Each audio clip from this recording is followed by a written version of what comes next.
Бүгін біздер мынандай терморегулятор 12 вольтпен және де мынандай релені қалай қосамыз, және лампаны, нагреватель орнына лампаны дейік. Мысалы, обогреватель сол сияқты.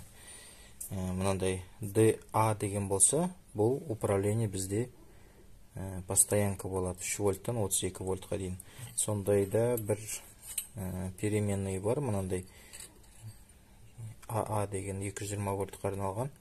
Яғни бұл жерде 4 пен 3-ші управление бізде 80 вольт пен 250 вольттың арасында.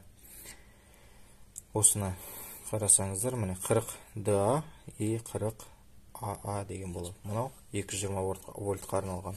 А мынау 12 вольт управление, ары қарай 220-ны қоса береді. Мысалы, бұны қалай қолданамыз? Нестерге қазір айтып өтем. Ең бірінші мынандай терморегулятор болады, 12 вольттық, яғни артында қарасаңыздар, міне 12 вольт деген жерде галочка болады. Тура сол сияқты 24-ті де болады, 220 вольтті да болады. Қай жерінде птичка немесе галочка болады, немесе мына жерде жазылып тұрады, напряжение 12 вольт немесе 220 вольт деп. Значит, сол кернеуге арналған сондай напряжениеға. Енді қалай қосамыз бұны? Қызыл қара провод бізде питаниясы болады, яғни плюс-минус. Плюсіміз қызыл болады, қарамыз минус. Ал одан кейін мына сары қара провод болады. Бұл шығатын несі, напряжениесі, яғни сарымыз плюс, қарамыз минус болады. Енді қараңыздар қалай қосамыз. Қызылды плюс 12 вольт питание береміз. Ол бізде мына жерде 12 вольт, екеуі. Мынау плюс, мынауымыз минус. Плюсқа қызылын жалғаймыз. Екінші жағы бізде минус, яғни қызылдың қасында қара проводты минусқа қолданамыз.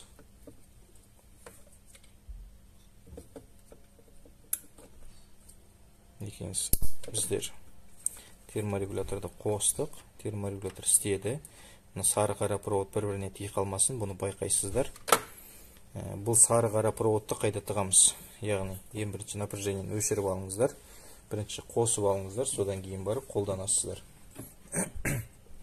12 вольт болғасын, бұл жерде напряжение сондай қатты нагрузка болмайды, және де тоққа ұру қаупі төмен болады. Енді қараңыздар, міне DA дегенге қолданамыз. Біздер сары қара проводты сарысы плюс, яғни 3-ші контактіге келеміз, қарасы минус 4-ші контактіге қолданамыз.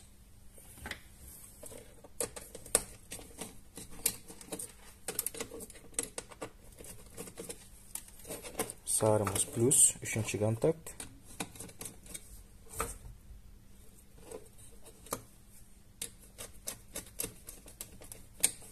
Қарамыз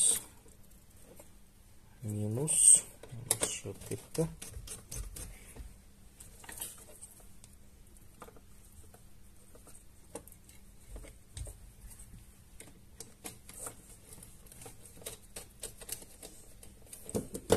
Қасындағы қарасы минус болады, оны 4-ші контактіге қолданамыз реленің.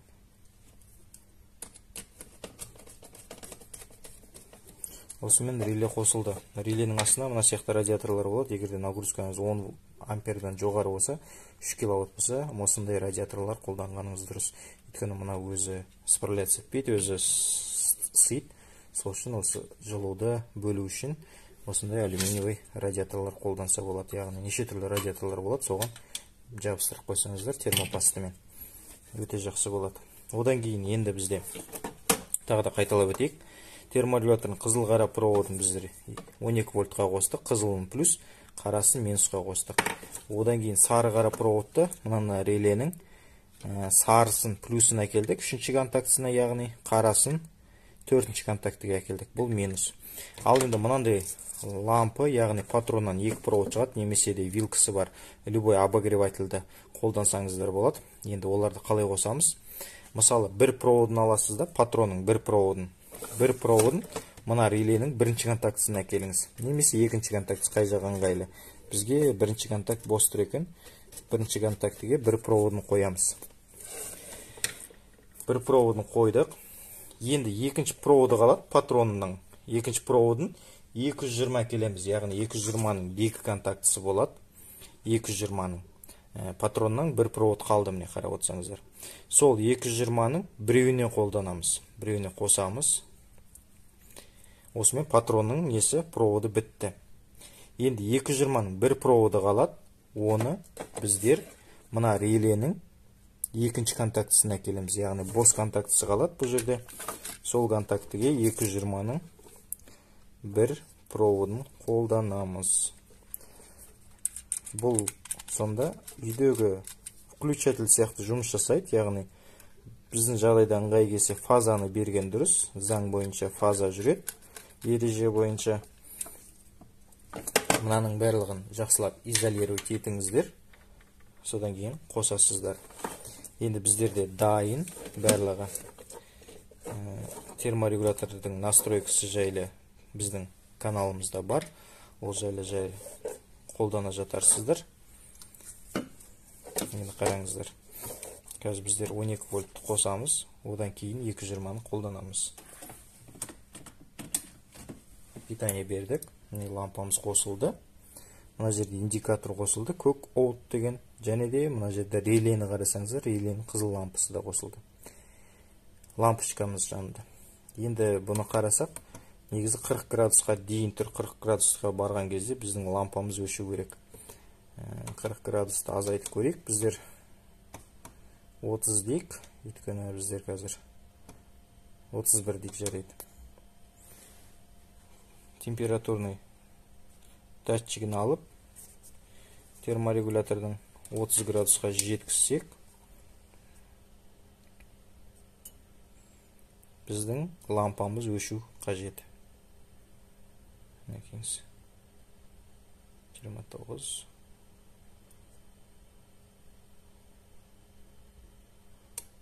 Отыз бір градус екен ғой, біз 31 градусқа қойдық. Енді бұл 25-тен түскен кезде қайтадан қосылады. Осы сияқты. Настройка жайлы каналда бар, тағы да көре жатарсыздар.